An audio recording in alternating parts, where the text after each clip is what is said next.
कुछ कीजिए, अन्यथा पूरा वन ही जल जाएगा। मेरी सहायता कीजिए प्रभु।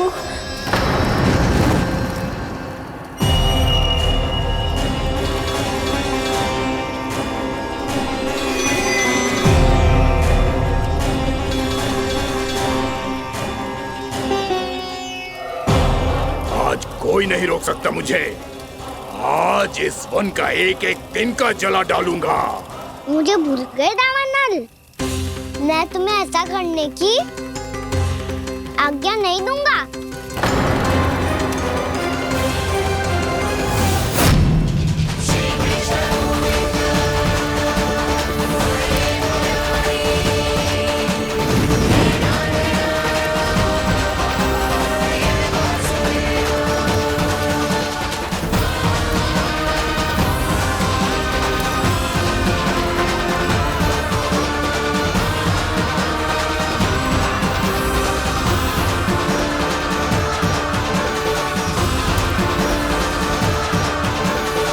मैया की नींद में व्यवधान पहुंच रहा है, मुझे शीघ्रता करनी होगी।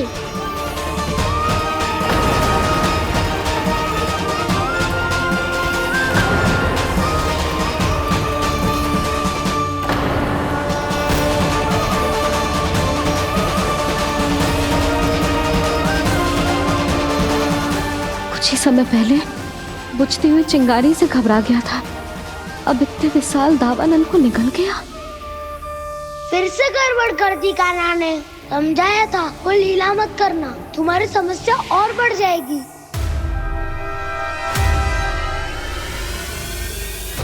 अब क्या करूं दाऊ?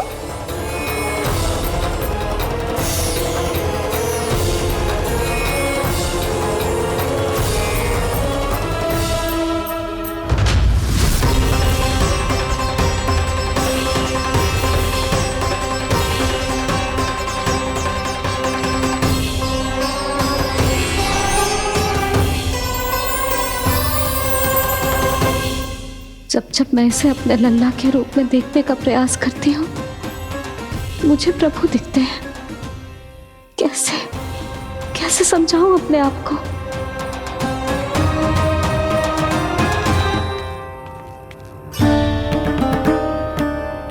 मैया मुझे पता है आपने कहा था अग्नि के साथ मत ही खेलना, पर अग्नि फैल रही थी। मुझे कछु ना कछु तो करना ही था मैया। क्यों प्रभु, क्यों छीन रहे हो एक मैया से उसकी ममता? मैं आपकी भक्त अवश्य हूँ, पर उसके साथ साथ आपकी मैया भी बने रहना चाहती हूँ। आपको एक मैया बनकर दुलारना चाहती हूँ, फटकारना चाहती हूँ, डांटना चाहती हूँ। तो फिर डांटो ना मैया, फटकार लगाओ, मुझे दंड दो। कैसे कान्हा? तुझे देखते ही मुझे अपने भगवान दिखाई देने लगते हैं। मेरे मन में तेरे प्रति भक्ति के भाव जाग रहे हैं। मैया ऐसा मत ही करो ना। देखो मैं वही कान्हा हूँ जिसे आप लोरी सुना के सुलाती थी। वही कान्हा हूँ जिसे अपने हाथों से माखन खिलाती थी। मैं वही कान्हा हूँ मैया जो भूल करता था तो आपकी डांट भी खाता था और आपसे दंड भी पाता था।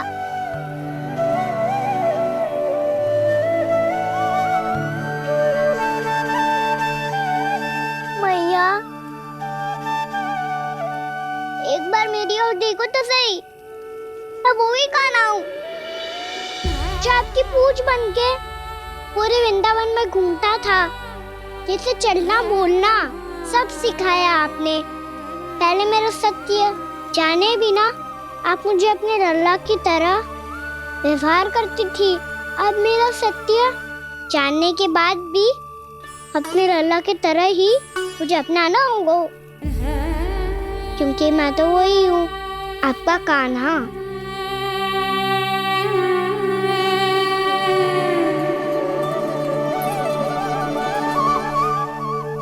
इतना प्यार करते हो तुम मुझसे? जब मैं तेरे भीतर भगवान का रूप देखती हूँ तो मैं भयभीत हो जाती हूँ कान्हा, ये सोच के कि तू मुझे छोड़ के तो ना चला जाएगा। कहीं गया भी तो सदैव आपके हृदय में ही रहूंगा। वही तो है मेरा असली निवास।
लल्ला शीघ्र पैक कर, घर पहुंचकर झाड़ू बुहारी भी करनी है।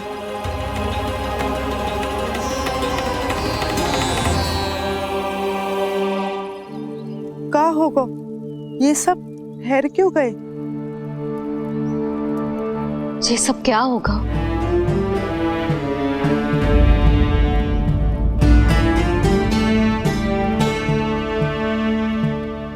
कल ही तो हम इस क्षेत्र की सुंदरता की प्रशंसा कर रहे थे ना, और आज कछु बचो है तो बस चिंगारियां, भस्म का ढेर और विनाश का दृश्य। चिंता क्यों करती हो भाभी? जिसने इस वन को, हम सबको जलने से बचाए हुए, वही से फिर से हरा भरा कर देगा।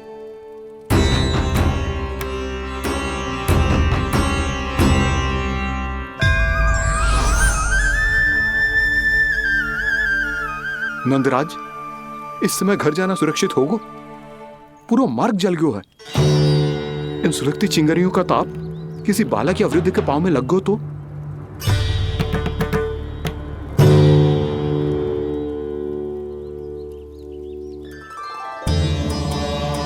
चिंता की कोई बात नहीं है बाबा, हम सब महर्षि गर्ग के आश्रम में जा सकते हैं। वहाँ सारी व्यवस्था हो जाएगी, वो यहाँ से अधिक दूर भी नहीं है।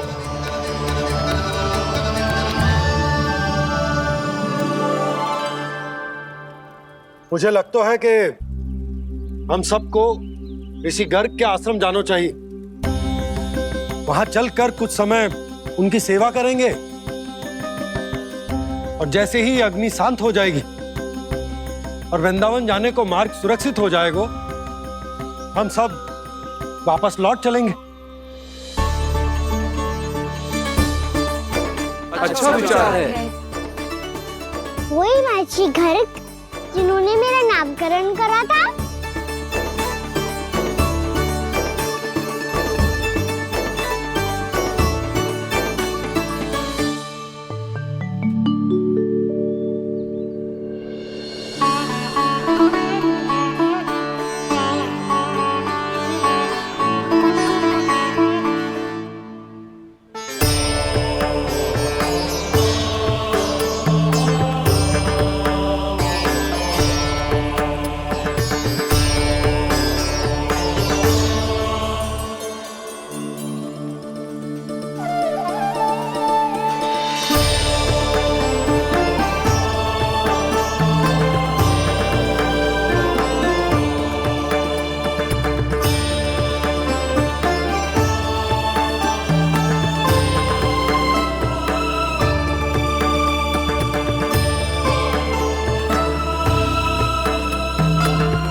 आज से तुम्हें सारा संसार जिस नाम से पहचानेगा वो नाम है कृष्ण। कृष्ण वो नाम है कृष्ण। कृष्ण वो नाम है कृष्ण। कृष्ण।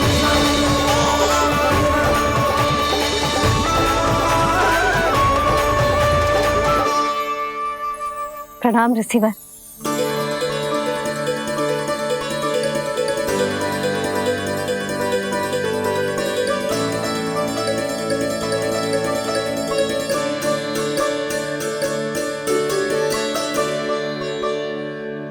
रिसीवर, आपका स्वास्थ्य ठीक तो है ना?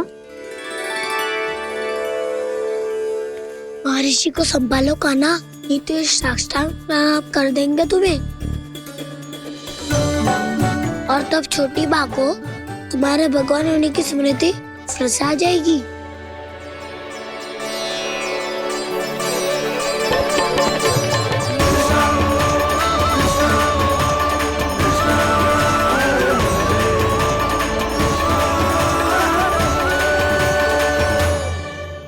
भक्तों को भगवान के दर्शन मिलते हैं, मुझे तो साक्षात भगवान ही मिल गए।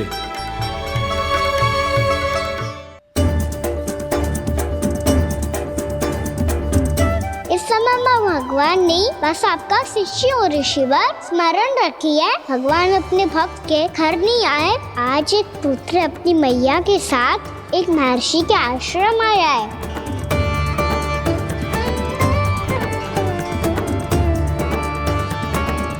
देखो तो इसे, ऐसे हृदय से लग रहा है जैसे कितने अच्छे से जानता हूँ।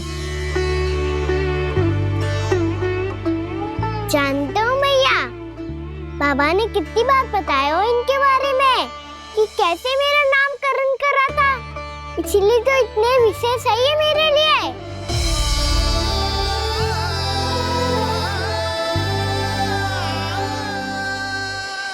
अच्छा ही है कि यशोदा जी भूल रही है कि इसका लल्ला स्वयं श्री नारायण का अवतार है। आप सभी का यहाँ आना बहुत ही प्रसन्नता की बात है। आप आए हैं अपनी इच्छा से, परंतु मेरी इच्छा के बिना जा नहीं पाएंगे। आपके साथ समय बिताने हैं महर्षि, इतनी शीघ्र यहाँ से जाएंगे भी ना?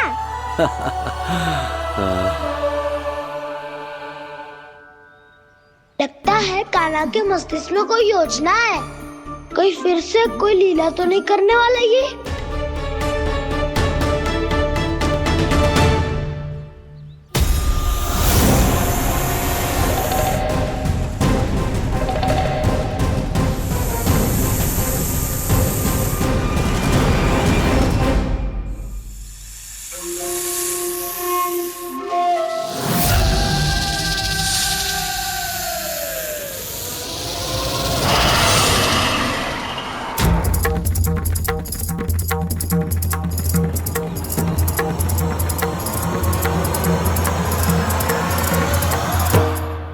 क्या बात है कान्हा, अपने दाऊ को नहीं बताओगे?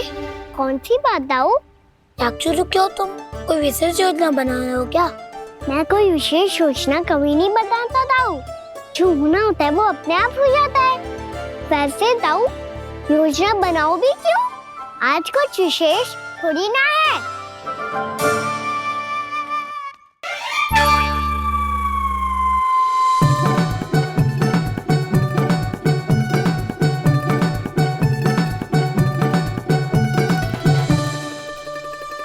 अच्छा, तो मेरा जन्मदिन इसके लिए विशेष अवसर नहीं है, या फिर इसे स्मरण ही नहीं है कि आज मेरा जन्मदिन है?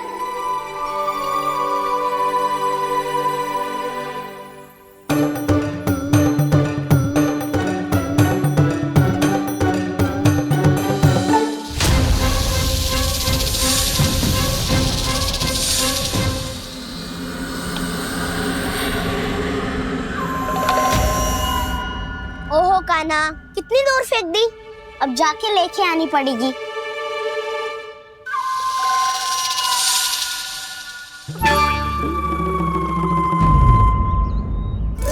बलराम, वहाँ खड़े क्या हो? आओ खिल्ली लेके आते हैं।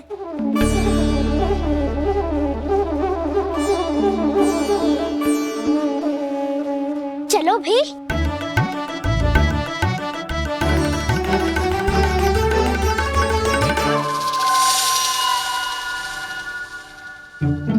अब मेरी बारी है। नहीं नहीं, अब मैं खेलूंगा। क्या हुआ दाऊ, क्या देख रही हो? ऐसा लगा कि जैसे कोई था यहाँ। वरना दाऊ कोई ना कोई तो जीव जंतु होगा ही। छोड़ो ना, अब आपकी बारी। मार गिल्ली बर लगा के। हाँ हाँ, बलराम को खेलने दो, अभी अभी आया ना।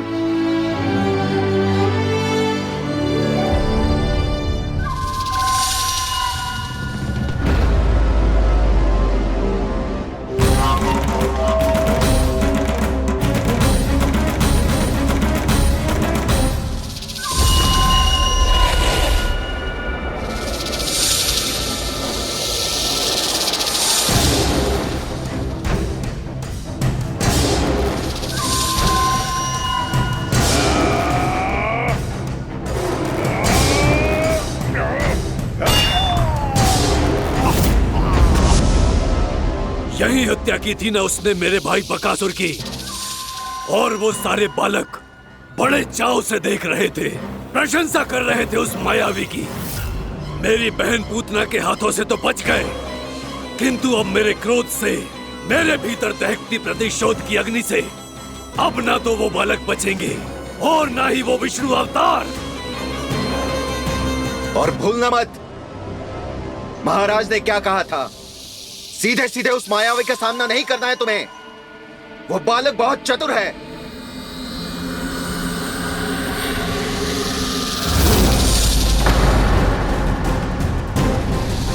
पर है तो एक बालक ही, और एक नन्हा सा बालक क्या हानि पहुंचाएगा मुझ जैसे महाविशाल महाशक्तिशाली अघासुर को।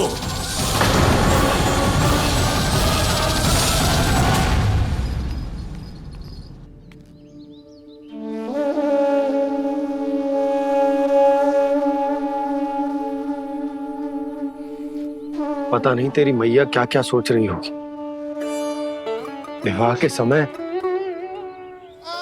एक दूसरे को वचन दिया था, कभी भी एक दूसरे से कछु ना छुपाएंगे। पर मैंने कितने वर्षों तक तेरे दिव्य होने की बात उससे छुपाई।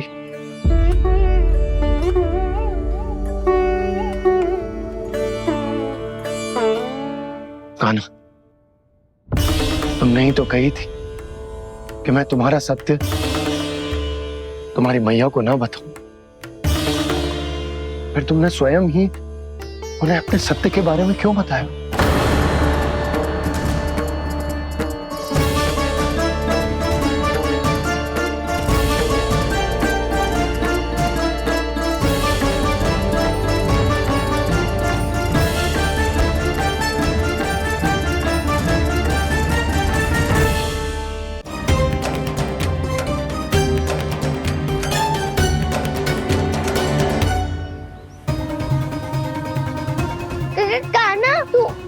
ऊपर क्यों चढ़ रहा है? अरे ऊंचाई से देखूंगा तभी तो गेंद दिखेगी।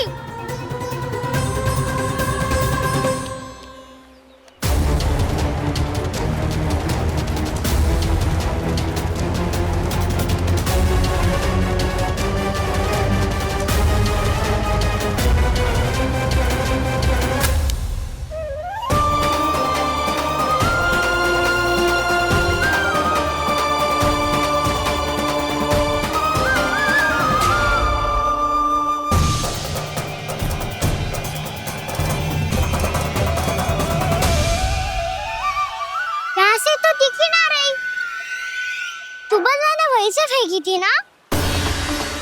ना वहां से फेंकी थी। कहाँ से? देखा ना, वहां से। समझ ना आ रहा, ठीक ठीक बताना कहाँ से फेंकी थी?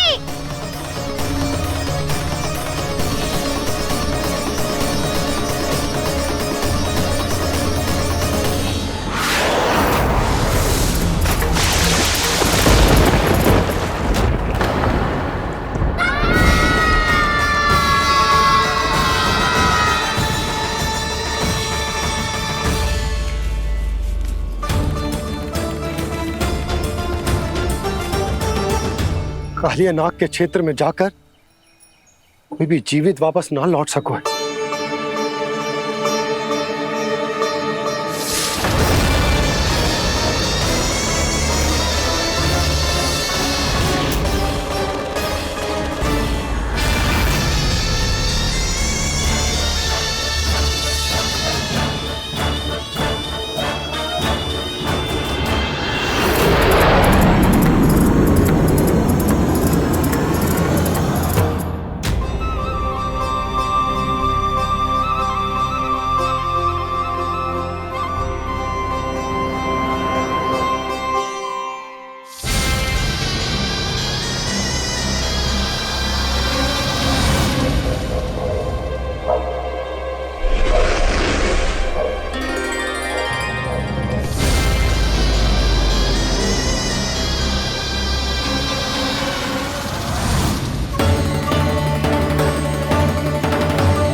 ये क्या किया वाना ने? कालिया नाग तो उसे देखते ही निकल जाएगा।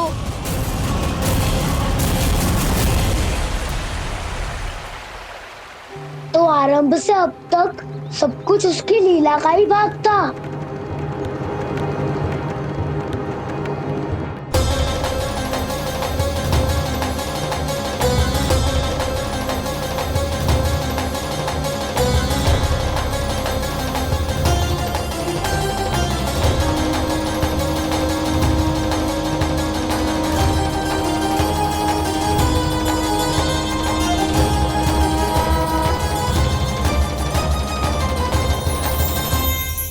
इतना सुंदर रूप, मन मोहने वाली मुस्कान, अद्भुत तेज और भगवान जैसी दिव्यता।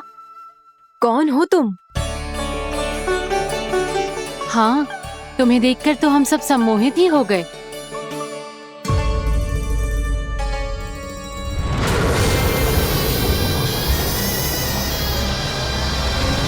तुम जो भी हो बालक, वापस लौट जाओ। हमारा हृदय तुम्हें ही देखते रहना चाहता है, किंतु यदि हमारे पति जाग गए तो तुम्हें अवश्य हानि पहुंचाएंगे। ये बहुत विषैले है बालक, कालकोट जैसे भयानक। इनके विष से तुम नहीं बच सकोगे। नंदराज, कालिया नाग के विष का प्रभाव बढ़ते ही जा रहा है। पहले 8 कोस तक उसके विष का प्रभाव था, अब तो 1 योजन से अधिक क्षेत्र में फैलो है। जल पीने के प्रयास से अनेक पशु मारे गए हैं और नदी के निकट के वृक्ष और वनस्पति सब नष्ट होने लगे।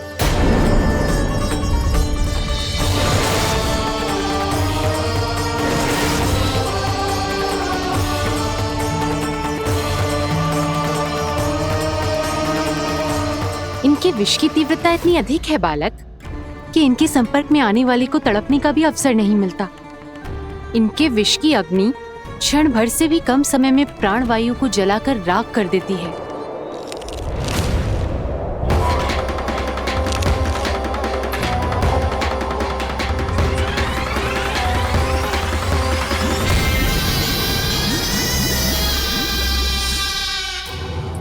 तब तो समस्या और भी गंभीर हो जाएगी।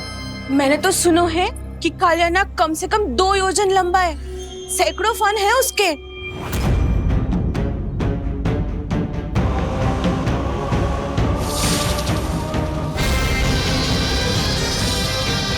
इसका अर्थ तो ये है कि हम दोनों ओर से फंस गए। एक और कंस को 1 कोटि कमल पुष्प देने जो कि कालिया नाग के क्षेत्र में पड़ते हैं, और दूसरी ओर उस कालिया नाग का विष यमुना जी के क्षेत्र में बढ़ता ही जा रहा। इसके कारण हम ही नहीं, निर्दोष पशु पक्षी भी संकट में। इन दोनों समस्याओं का एक ही समाधान है, उस कालिया नाग का सामना करना। और ये ना समझ आ रहा कि हम ये करेंगे कैसे, क्योंकि ये बात साधारण मनुष्य के बस की ना है। हमारे लिए ये असंभव है।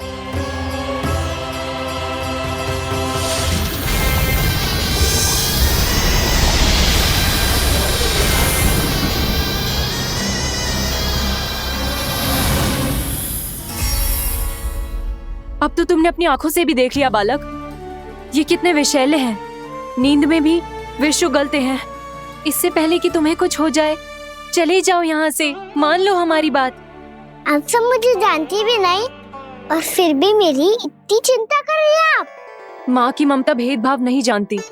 तुम भी किसी के पुत्र हो और हम सब भी माँ हैं। एक माँ को हर बालक में अपनी ही संतान दिखाई देती है, इसलिए हम तुमसे विनती करते हैं, वापस चले जाओ, बचा लो अपने प्राण। मेरी चिंता मत कीजिए, मुझे कुछ नहीं होगा। होगा, अनर्थ होगा यदि ये उठ गए तो।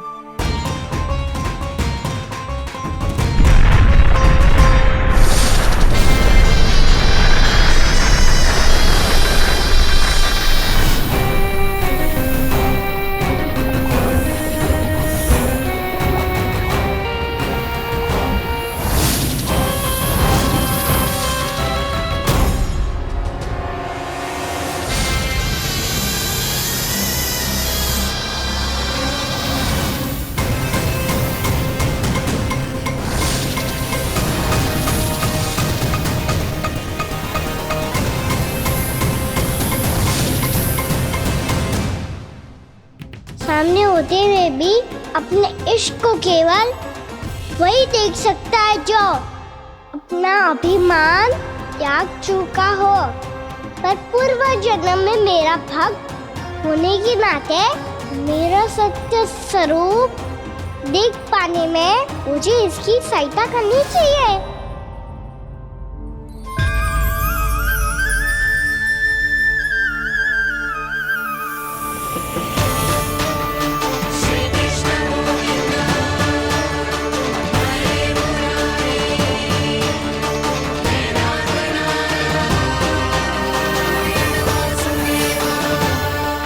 देखो हमारा छोटा सा कान्हा कैसे डट के खड़ा हुआ है। इतने विशालकाय, इतने महाभयंकर सबके सामने।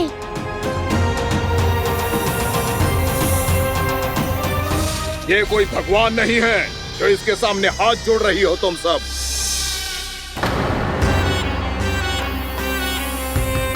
एक सामान्य साधारण बालक है ये, जो ये तक नहीं जानता कि इसके सामने है इसका काल, कालिया। तू कौन है बालक?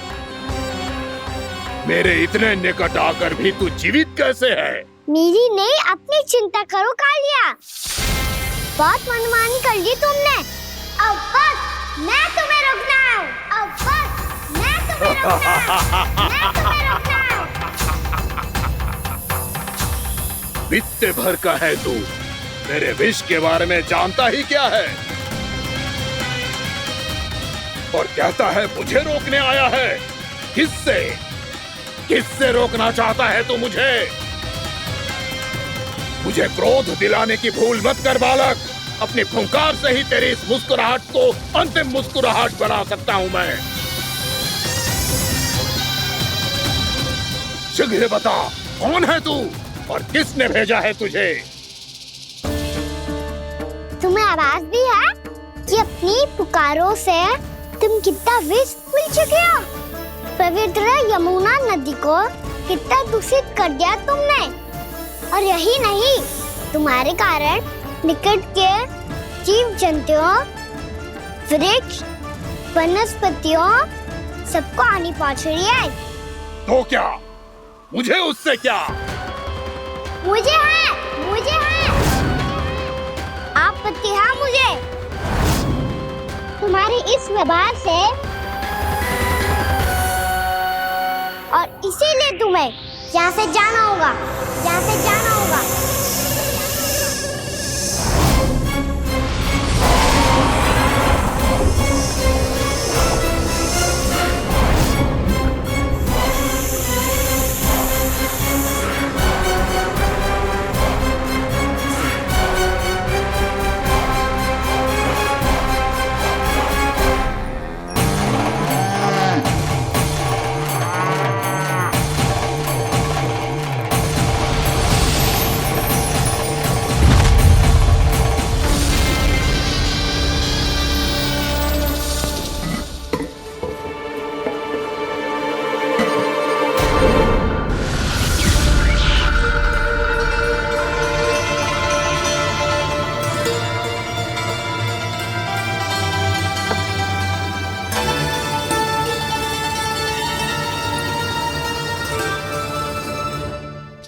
मुझे आदेश देने का साहस भी कैसे किया तूने? इस क्षेत्र को मैंने अपना राज्य बनाया है, मेरा परिवार रहता है यहाँ, और तू मुझे यहाँ से जाने के लिए कह रहा है? हाँ, क्योंकि तुम्हारे यहाँ रहने के कारण अन्य जीवों को हानि हो रही है और मैं ऐसा नहीं होने दे सकता। मैं तो बस वही कर रहा हूँ जो एक सर्प का स्वभाव है। विष फैलाना स्वाभाविक है मेरे लिए, इसलिए मुझे चुनौती मत दे बालक। चुनौती तो मैं दे चुका हूँ कालिया। अब तो बस तुम्हें स्वीकार करनी है।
मैं भी चेतावनी दे रहा हूँ, यहाँ से चले जाओ। अपनी भूल को पहचानो कालिया, तुम जो कर रहे हो अनुचित है।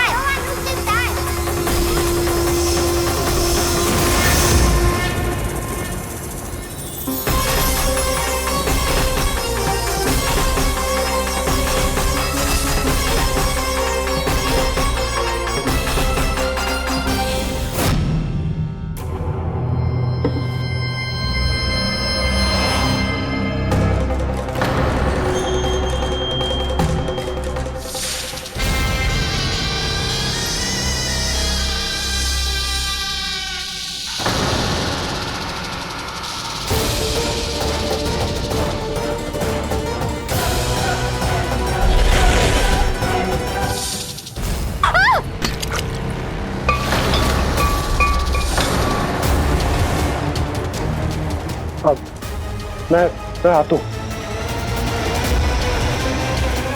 क्या हो गया सुधा?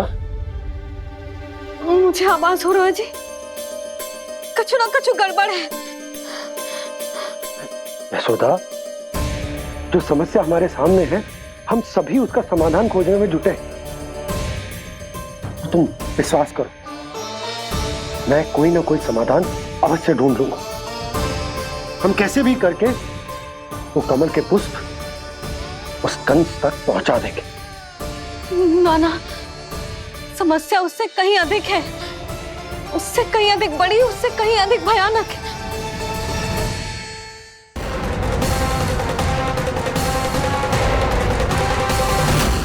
इसकी ये बूंद से ही सबके प्राण चले जाते हैं। इसने तो विष की धारियां फेंकी है खाना पे।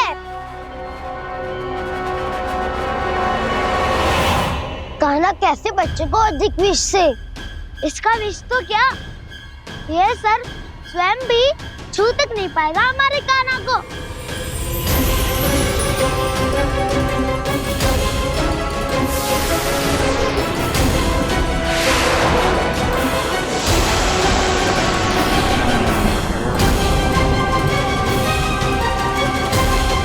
तुम्हारे सखा को, मेरे भाई को कोई हानि नहीं पहुंचा पाएगा। ये कान्हा का सत्य चाहे जो हो बलराम, पर अभी तो जो एक बालक ही है ना।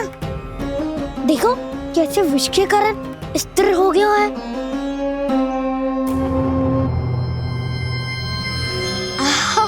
हाउ सर्फ ने कितनी आसानी से अपनी पूंछ से बांध लिया है। मुझे यहाँ से भगाना चाहता था ना तू? अब मैं तुझे दिखाऊंगा अपना सामर्थ्य। ये मूर्ख किसे बांधना चाहता है अपनी पूंछ में? उन्हें जिनका विस्तार सारे ब्रह्मांड में है, या उन्हें जो स्वयं अनंत है? पर देवराज, प्रभु ऐसा करने ही क्यों दे रहे हैं कालिया को? आप सब भूल रहे हैं देवगण। कालिया पूर्व जन्म में प्रभु का बहुत बड़ा भक्त था। उसी भक्ति का फल मिल रहा है अब इसे। वैसे भी भक्तों के मन का भाव सबल हो तो भगवान तो सहज ही बंध जाते।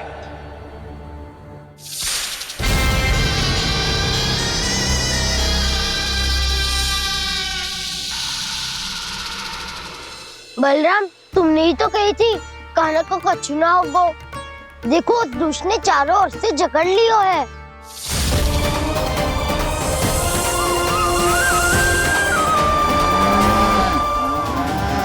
ये क्या कह रही हो तुम? जसोदा जी, क्या हुआ? घबरा क्यों रही हो आप? सुलक्षणा, मुझे आभास हो रहा है कुछ बहुत बड़ी अनहोनी हो गई है। नंदराज, नंदराज, नंदराज!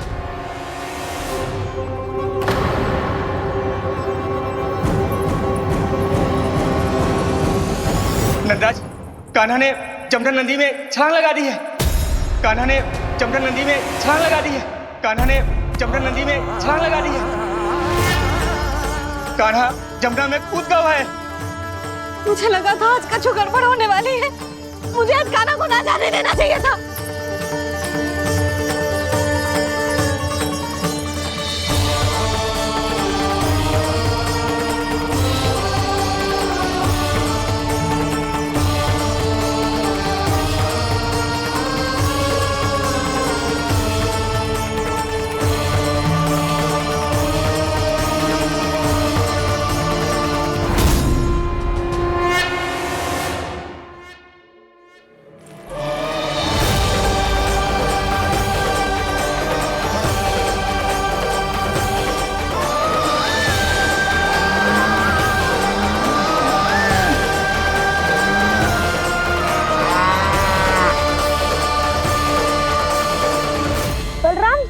करो ना।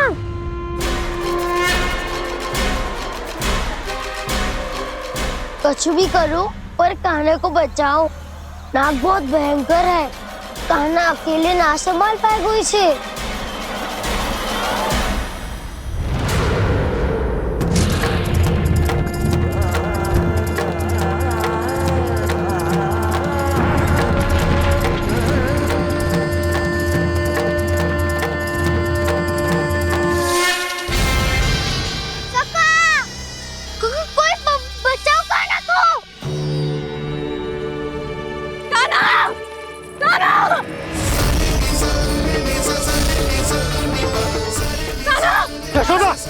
यशोदा रुको। छोड़ दो मुझे, छोड़ दो मुझे। जीजी संभालो, बावली हो गई है। जीजी संभालो। कान्हा, कान्हा।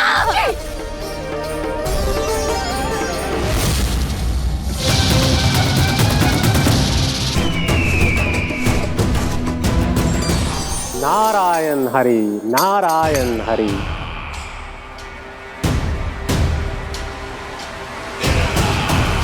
प्रणाम देवर्षि।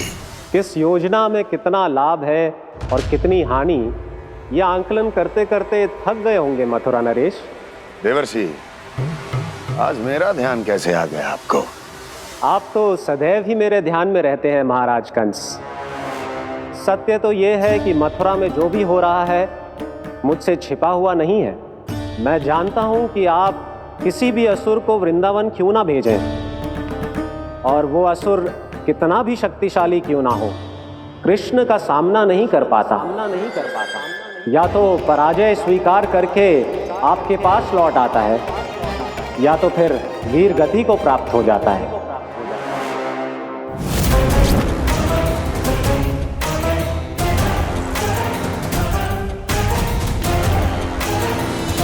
वाह, मुझे मेरी असफलताएं स्मरण कराने आए हैं। मेरे घाव को खुरेदने आए हैं, उन पे नमक छिड़कने आए हैं। मित्र को शत्रु समझने की भूल मत कीजिए महाराज कंस।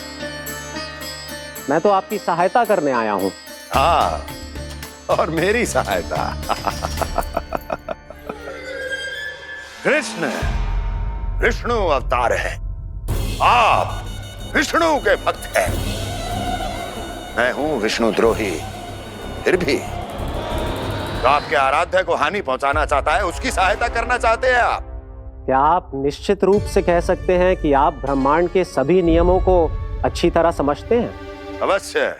आपके लिए बस इतना ही जानना पर्याप्त होगा कि मैं जो कुछ भी कर रहा हूं उसके लिए मेरे व्यक्तिगत कारण हैं। मैं तो बस आपके हित में पिछली बार की तरह एक सुझाव लेके आया था, पर यदि आप मेरा सुझाव सुनना भी नहीं चाहते तो आपकी इच्छा। नारायण हरि, नारायण हरि। कारण चाहे जो हो, इनके पिछले सुझाव के कारण ही आज मेरे शत्रुओं की संख्या कम है। अन्यथा मैं देवकी के अन्य पुत्रों को भी जीवित छोड़ देता, और आज वो सब अपने भाई के साथ मिलकर उसकी शक्ति को अनेक गुना बढ़ा देते। ठहरिए देव ऋषि।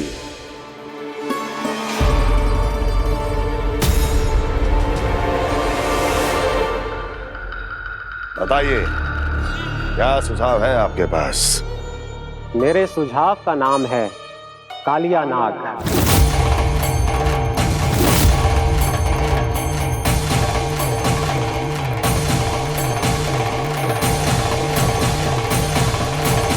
उसके विषय में मैं जानता हूं देवर्षि।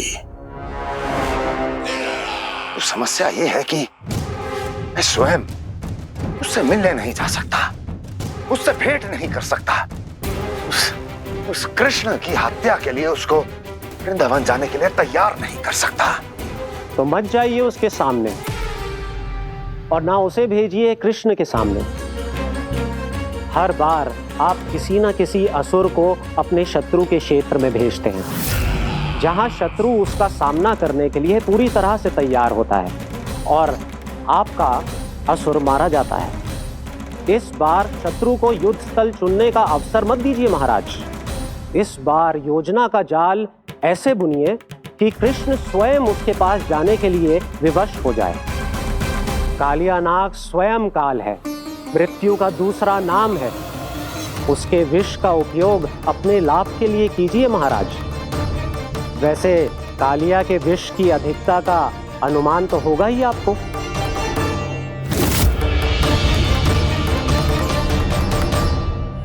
एक बार जो उसके क्षेत्र में पहुंच गया, फिर उसके विष से बचना असंभव है। उचित सुझाव है देवर्षि, उचित सुझाव है। देवर्षि, उस छलिया विष्णु की भक्ति करते करते आप भी उसके रंग ढंग सीख गए हैं। उचित है, उचित है।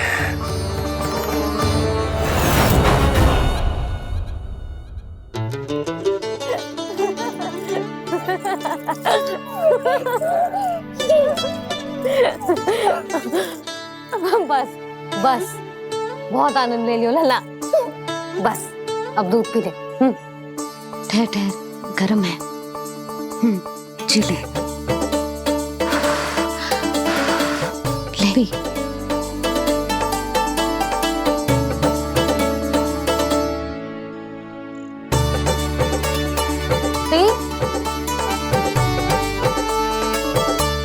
मैं ना होती तो ना जाने क्या होता तेरा।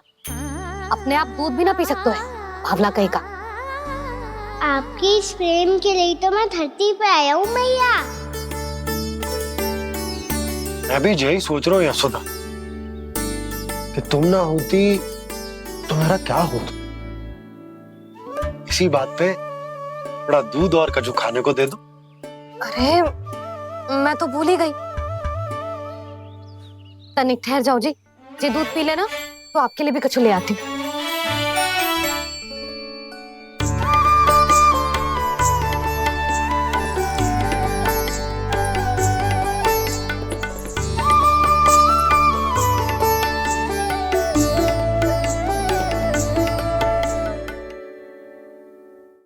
प्रणाम महाराज। आपकी आज्ञा के अनुसार बिल्कुल वैसा ही पत्र तैयार किया है जैसा आप चाहते थे।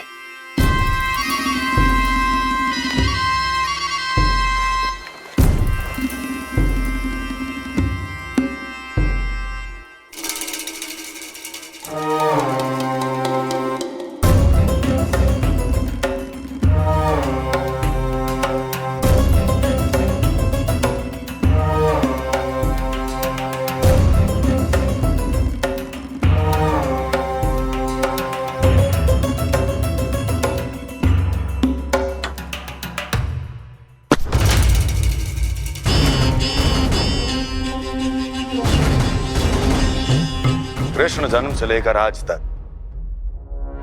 ये मेरी सबसे महत्वपूर्ण योजना है। इसका सफल होना निश्चित है दूत, किंतु केवल वही करना जैसा मैंने कहा है। जाओ।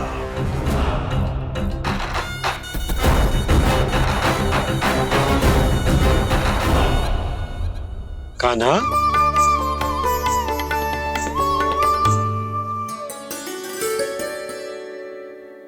क्या होगा? बाबा, मैं चाहता हूँ कि मैया की स्वमता क्रिस्टल फ्रेम की वर्षा मुझ पे सरते ऐसे होते रहे। वो तो होती रहेगी लल्ला। अपने लल्ला के लिए किसी मैया का प्रेम कभी कम हो सकता है भला? नंदराज, वो मथुरा से एक दूत आयो है महाराज कंस का राजपत्र लेके।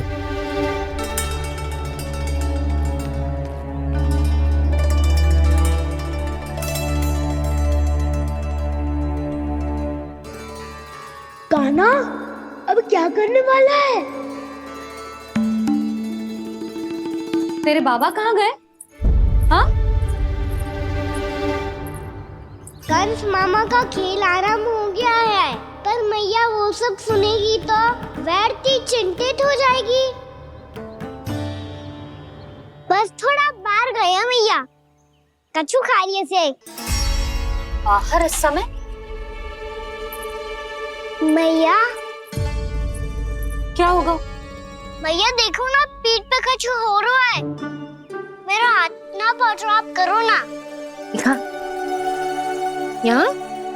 क्षमा करना मैया, पर अभी बाबा को ही संभालने दो ये सब। कहिए, क्या संदेश लाए हैं आप? नहीं नंदराज, नहीं। महाराज कंस का आदेश है कि ये संदेश सभी गांव वालों के साथ ही पढ़ा जाए। ठीक है, मैं गांव वालों के सामने पढ़ दूंगा, पर मुझे तो दीजिए पढ़ने के लिए। महाराज की आज्ञा का पालन करना आपके लिए भी आवश्यक है नंदराज। सभी गांव वासियों की सभा बुलाइए। बंसी, सभी गांव वालों की सभा बुलाओ। राजपत्र में ऐसा क्या संदेश भेजो है कंस ने? अब मेरे पत्र को पढ़कर सब भौचक्के रह जाएंगे। और वो कृष्ण, उस कृष्ण के पांव के नीचे से तो भूमि खिसक जाएगी, आकाश फट पड़ेगा, बिजलियां गिर जाएंगी। प्राप्ति, ओ प्राप्ति, कंस का पत्र। स्वयं को बहुत अधिक शक्तिशाली समझता है ना वो। अब देखता हूं कैसे वो इस महासंकट का सामना करता है। वो कृष्ण, वो अपनी मृत्यु स्वयं चुनेगा या मृत्यु की वेदी पर चढ़ा देगा प्रिय वृंदावन वासियों को।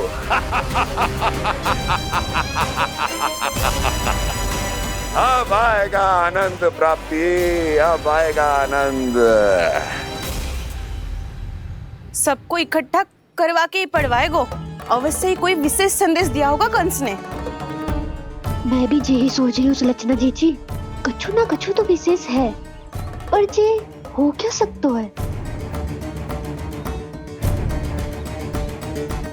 हाँ, बात तो सही है। ऐसा क्या हो सकता है?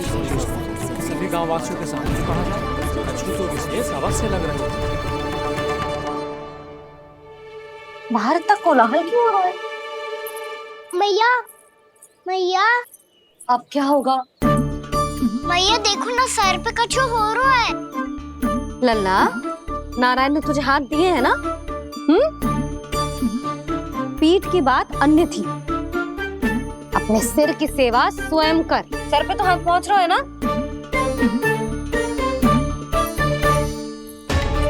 मैया सुनो ना, मैया देखो ना, तीव्र कर कछु हो रहा है। मैया देखो ना, तीव्र कछु हो रहा है।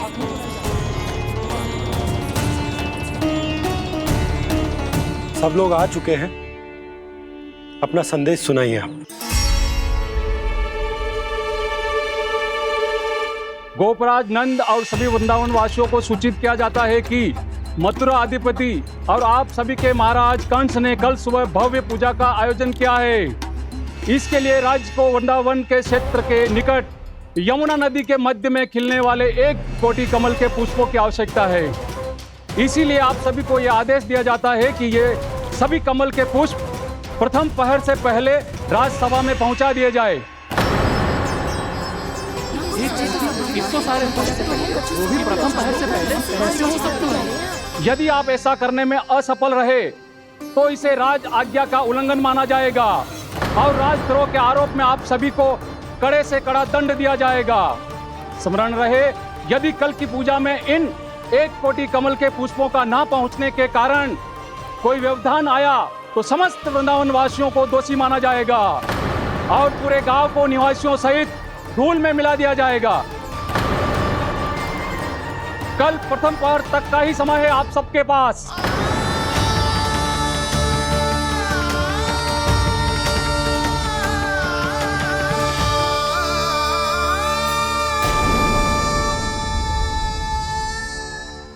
एक कोटि कमल पुष्प, वो भी कल प्रथम प्रहर में?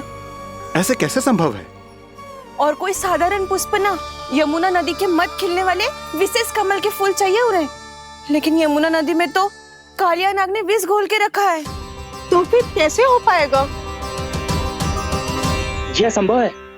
हमारी मृत्यु का संदेश भेजा राजा कंस ने। सदैव की भांति इस समस्या पर भी गांव के बड़े ही विचार करेंगे। बालकों का यहाँ होना उचित ना है।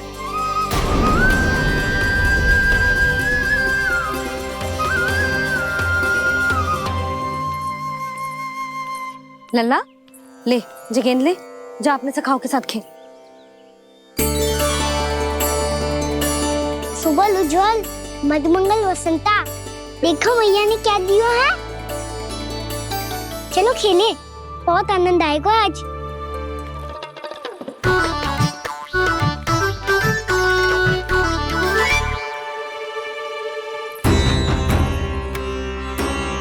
भानु, बंसी, जाओ और शीघ्र ही वो घेरे का कार्य समाप्त करो।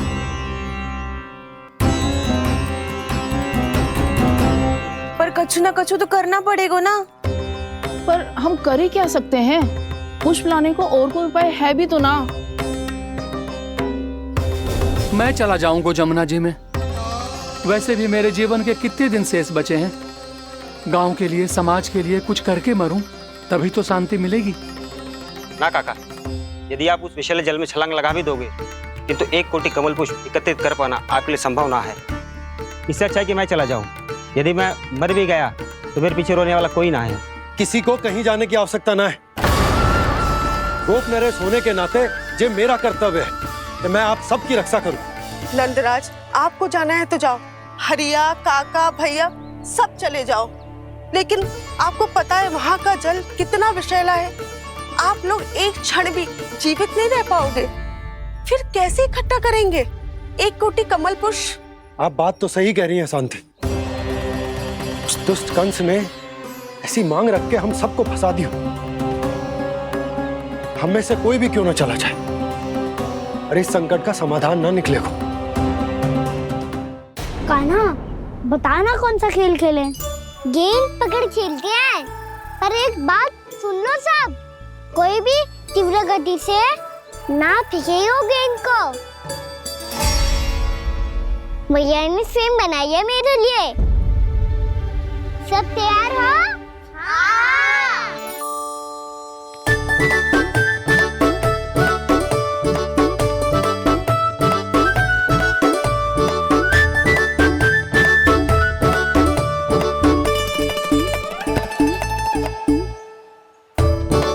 मुझे दो, मुझे दो।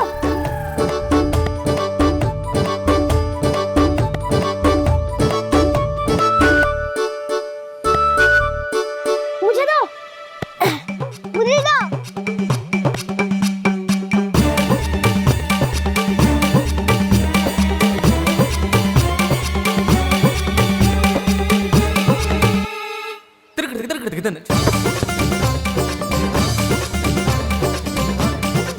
कान्हा, इतनी धीरे से फेंकेगो तो कैसे आनंद आएगा? थोड़ा बल लगा के फेंक। हाँ कान्हा, हम अभी बड़े हो गए हैं, तू अब भी छोटे बालकों की तरह फेंक रहा है।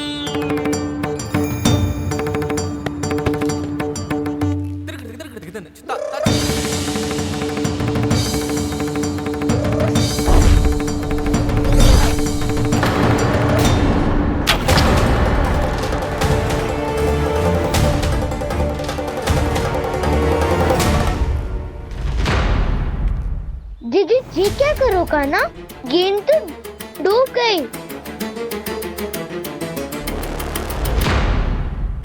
अच्छा, तो ये सब इसकी योजना का भाग था ताकि ये कालिया का सामना कर पाए।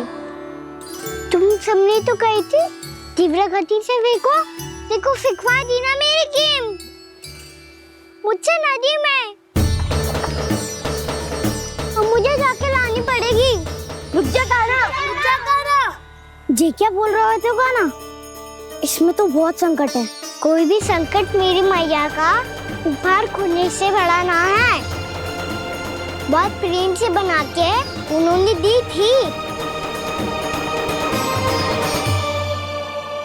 हे नारायण, कोई उपाय समझ में ना आ रहा है।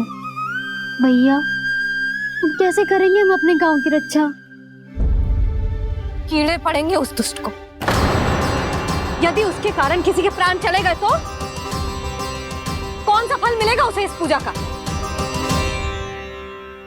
तुम सही कह रही हो यशोदा। और हमारे पास कोई और दूसरा विकल्प भी तो ना है। यदि हमने मथुरा की राज आज्ञा का पालन ना किया तो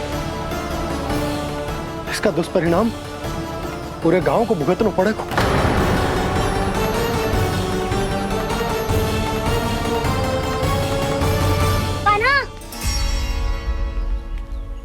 तुम्हें पता है कि तू भगवान है, दिव्य है, बहुत शक्ति है तुझमें। पर फिर भी हम तुझे विषैले जल में ना जाने दे सकते। कुछ होगा तो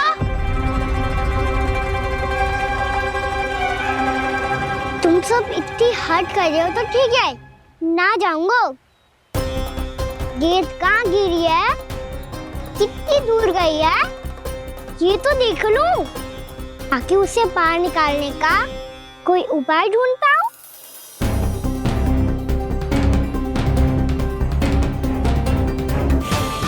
हाँ।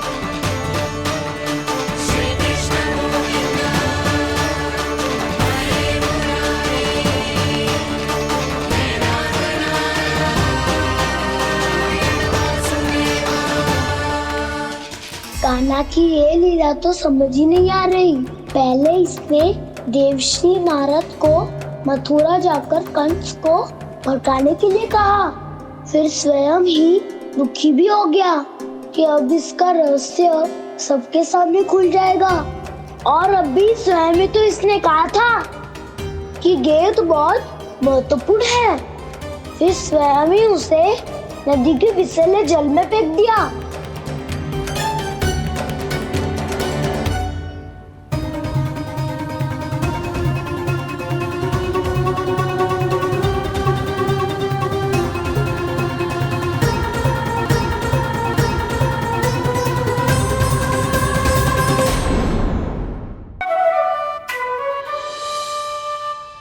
जब से कान्हा का जन्म हुआ है ना, मैं तब से देख रही हूँ, तब से हम पे कोई भी संकट आती है ना तो अचानक से कोई अपरिचित हमारी सहायता करने आ जाते हैं।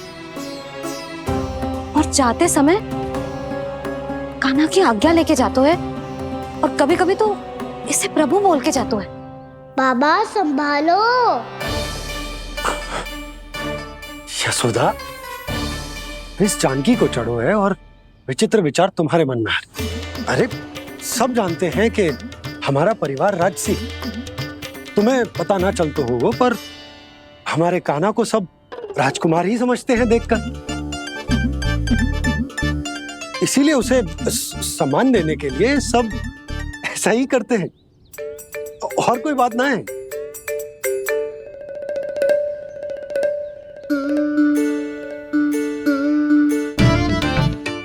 अब जे मेरे लल्ला को ऐसे क्यों घूर रहे हैं? बुरी दृष्टि लगाएंगे क्या? वैद्यराज जी, आपके सहायक तो गए, अब आप यहाँ क्यों हो? वो क्या है ना, मैं अपने रोगी का निरीक्षण करके पूरी तरह से संतुष्ट होकर ही जाता हूँ।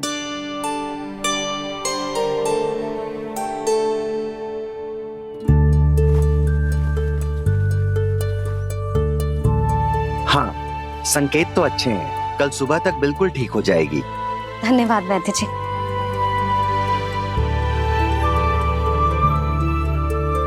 बस तो फिर हम कल पकड़न पकड़ाई खेलेंगे जानकी।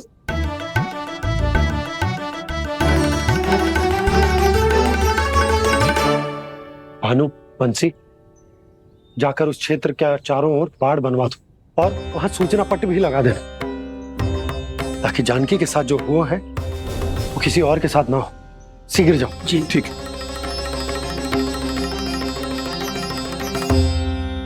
बाढ़ और सूचना पट लगवाने से समस्या का समाधान नहीं होगा बाबा। निर्दोष पशु सूचना पट देखकर भी कुछ समझ नहीं पाएंगे।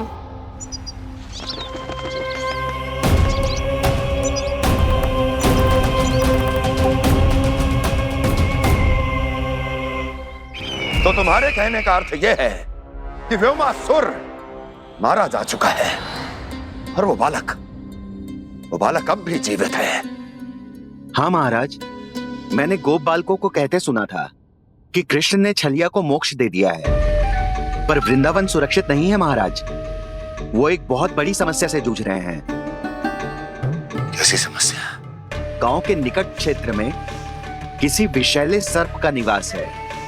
उसके विष का प्रभाव इतना भयानक है महाराज, जैसे विष ना हो, स्वयं हलाहल हो। मेरी कोई भी औषधि रोगी का उपचार नहीं कर पा रही थी। निकट के क्षेत्र में कहाँ है वो सर्प? गोप मानते हैं कि वो सर्प गांव के निकट यमुना नदी के जल में रहता है। मुझे तो लगता है महाराज, ये कालिया नाग की कथा कोई किंवदंती या लोक श्रुति नहीं, एक सच्चाई है, एक विषैली सच्चाई।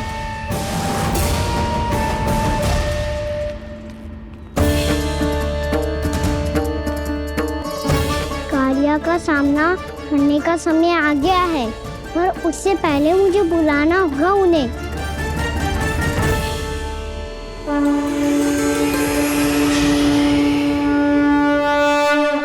संसार के दारुण भय का नाश करने वाले, सभी कष्टों का हरण करने वाले, विश्व का समस्त ऐश्वर्य प्रदान करने वाले, कमल जैसे लोचन, मुख और चरणों वाले आजानुभुज श्री राम को मैं बार बार नमस्कार करता हूँ।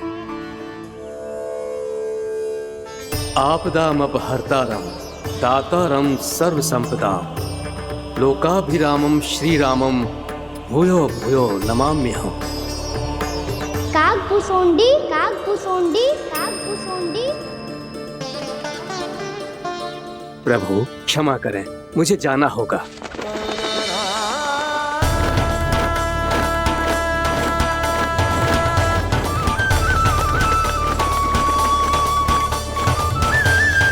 प्रणाम प्रभु। अनेक बार मैं आपके दर्शनों के लिए आया प्रभु। कभी नंद भवन के झरोखों से आपके दर्शन करके चला जाता था, तो कभी दूर किसी वृक्ष की आड़ से आपको निहार लिया करता था। आज आपने स्वयं मुझे बुलाकर धन्य कर दिया प्रभु।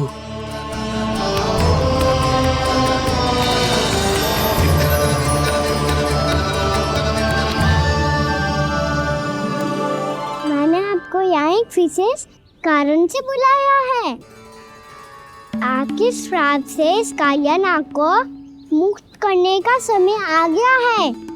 ये तो बहुत ही उत्तम समाचार है प्रभु। इतने वर्ष बीत गए, मुझे आज भी स्मरण है वो दिन जब मैंने उन्हें श्राप दिया था। अपने क्रोध पर नियंत्रण खोकर बहुत बड़ी भूल कर दी थी मैंने प्रभु। बीती हुई घटनाओं पर दुखी होके कोई लाभ नहीं है। हमें भविष्य की ओर देखना होगा।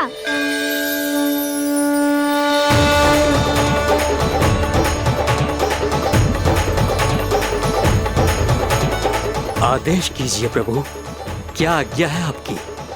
जब मैं कालिया नाग का सामना करने जाऊं, तो आप यहीं रहेगा। आपको अपने आप पता चल जाएगा कि कब क्या करना है। और हाँ, लौटते जाते समय नारद मुनि से कहिएगा, वो आकर मुझसे भेंट करे। अवश्य प्रभु, प्रणाम। क्या इसने सच्ची में देवर्षि नारद को बुलाया है? नारायण नारायण, आपको संदेश भेजने की आवश्यकता नहीं थी। आप स्मरण करते और मैं चला आता। तुम्हारा कल्याण हो नारद।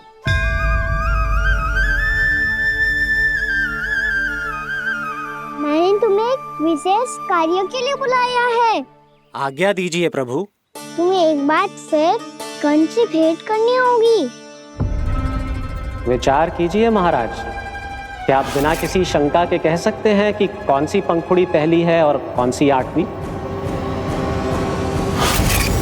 उस दुष्ट से भेंट करना स्वयं कीचड़ में उतरने के समान है प्रभु। कमल पुष्प प्राप्त करना हो तो कीचड़ में उतरना पड़ता है नारद।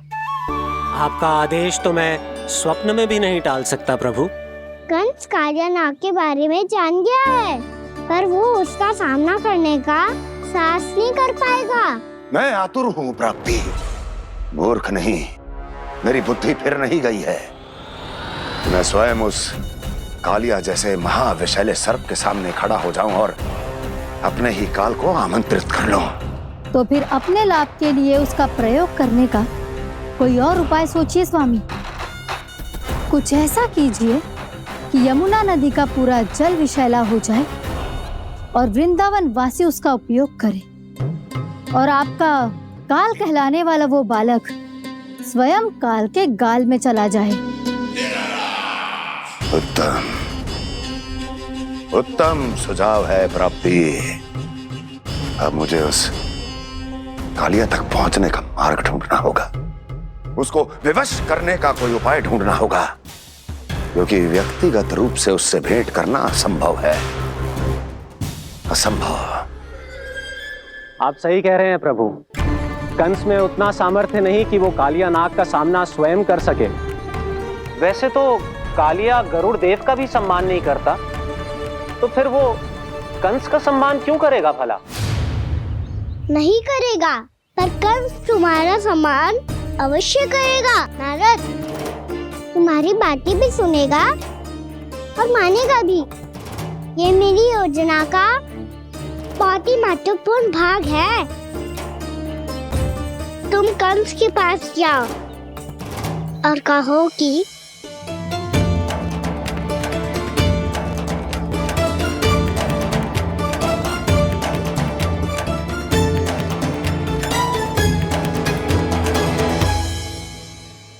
संतान अपने माता पिता को तीर्थ का सौभाग्य दिलाती, और मेरा लल्ला कितना महान कि उसने हमारे घर को ही तीर्थ बना दिया। ऐसा तीर्थ जहां मेरी आंखों के सामने भक्त और भगवान का मिलन हो रहा है। जो आज्ञा प्रभु।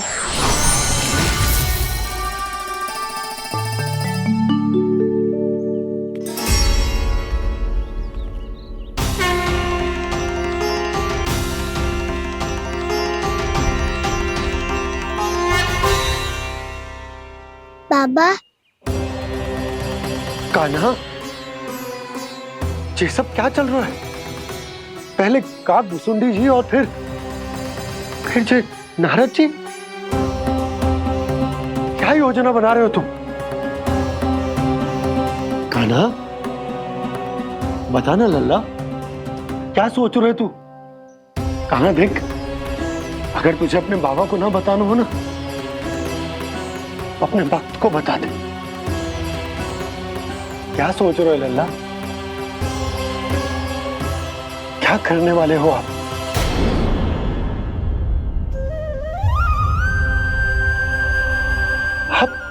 आप इतने दुखी क्यों हो? कान्हा, कान्हा, क्या होगा? क्योंकि मुझे आभास हो गया है बाबा, समय आने वाला है। कौन सा समय आने वाला है लल्ला? शीघ्र सब कुछ बदलने वाला है।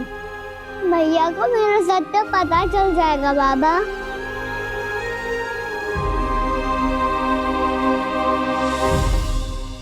पर लल्ला, इसका काग भुसुंडी और कालिया नाग से क्या संबंध है? ऐसा क्या हुआ था और क्या होने वाला है?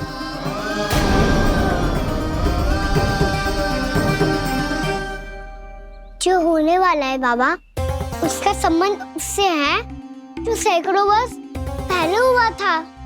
महर्षि भृगु के एक वंशज थे वेद शिरोमणि, जो विंध्याचल की पहाड़ियों में साधना कर रहे थे। तभी वहाँ अश्वशिरा नाम के एक दूसरे मुनि आमंत्रण के बिना ही आ गए। कितना सुंदर और शांतिपूर्ण आश्रम है। यहाँ प्रभु की साधना करने में बहुत आनंद आएगा। शीघ्र ही अश्वशिरा मुनि उपस्थिति के कारण होने वाले व्यवधान से बाध्य होकर वेद शिरोमणि ने अपनी आंखें खोली। कौन हो तुम और यहाँ क्या कर रहे हो? आपके आश्रम में बहुत शांति है मुनिवर। साधना करने के लिए बहुत ही उत्तम स्थान है ये। मैं चाहता हूँ कि मैं भी यहाँ। आप यहाँ साधना करना चाहते हैं, लेकिन इतना भी नहीं जानते कि किसी के आश्रम में प्रवेश करने से पहले उसकी आज्ञा लेनी चाहिए। आप ये भी नहीं जानते कि यदि कोई यज्ञ कर रहा हो तो बिना अनुमति के वहाँ प्रवेश करने से उसकी यज्ञ साधना भंग हो सकती है। आप क्या साधना करेंगे मुनि? आप तो साधना के योग्य ही नहीं हैं। इतना अपमान! एक मुनि के मुख से इतने कड़वे शब्द शोभा नहीं देते। मैं तुम्हें श्राप देता हूँ, जितनी विषैली तुम्हारी जिह्वा है उतने ही विषैले सर्प बन जाओ तुम। और ऐसा सर्प जो सांस भी ले तो निकट का वातावरण दूषित हो जाए। तुम्हारे इस दुस्साहस के लिए मैं तुम्हें श्राप देता हूँ कि तुम अभी इसी क्षण कौवा बन जाओ, और ऐसा कौवा जो कांव कांव करके अनर्गल प्रलाप करता रहे।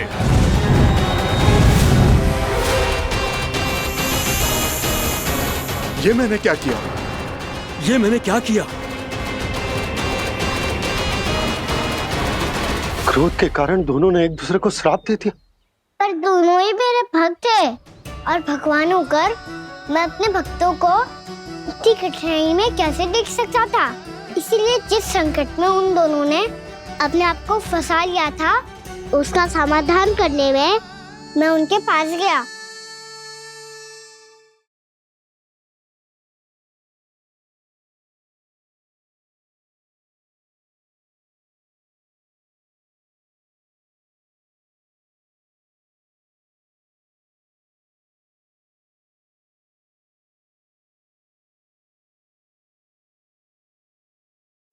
तंग करे मैया को खिंचाए, खेले रूठे मनाए।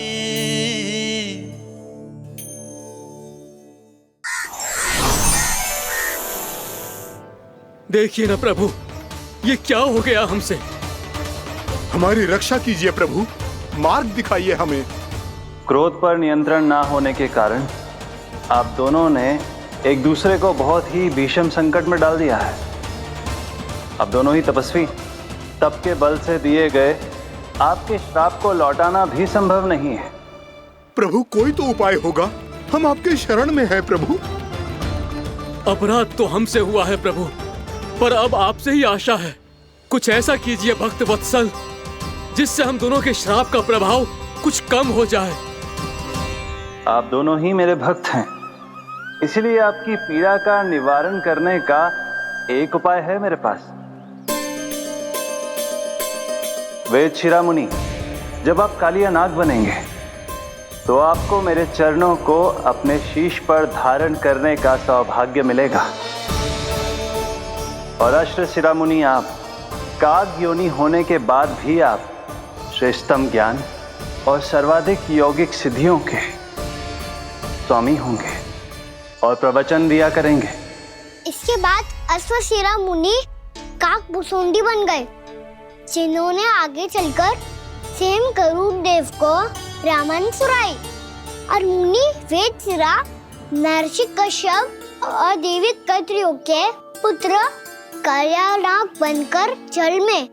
और अब वही कालियानाग जमुना जी में, जिनके कारण जानकी के प्राण लगभग चले ही गए थे। अब कालियानाग को उचित स्थान पर भेजने का समय आ गया है बाबा।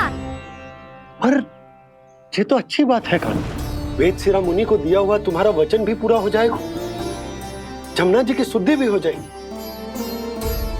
इस सब के बाद भी तुम दुखी क्यों हो?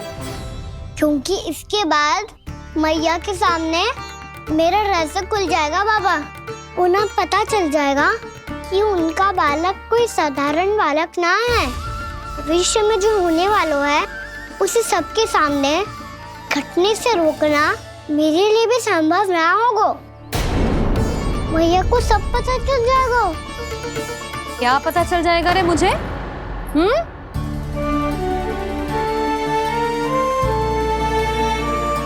यही कि सबसे अधिक प्रेम मैं आपसे ही करता हूँ। अब बस भी कर, चलो भोजन के लिए बुलाने आई थी तुम दोनों को। भूखा थोड़े ना रहने दूंगी अपने लल्ला को, मेरा लल्ला दुर्बल हो जाएगा ना। आप खिलाओगे तो ही खाऊंगा। हाँ ठीक है, मैं ही खिलाऊंगी। अब चल, आओ जी चल।